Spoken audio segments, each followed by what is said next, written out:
Onneksi osaatte.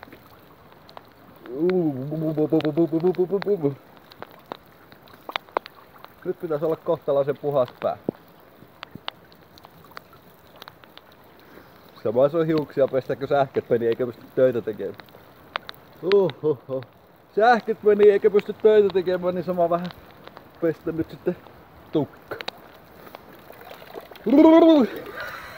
Virkistävä, täytyy sanoa. Heinäkuun 5. päivä. Vettä tulee vitusti ja ukkosta.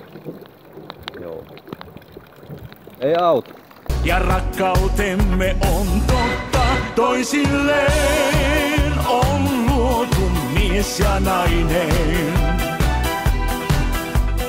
Edenin puutarhan portti meille vihdoin avattiin.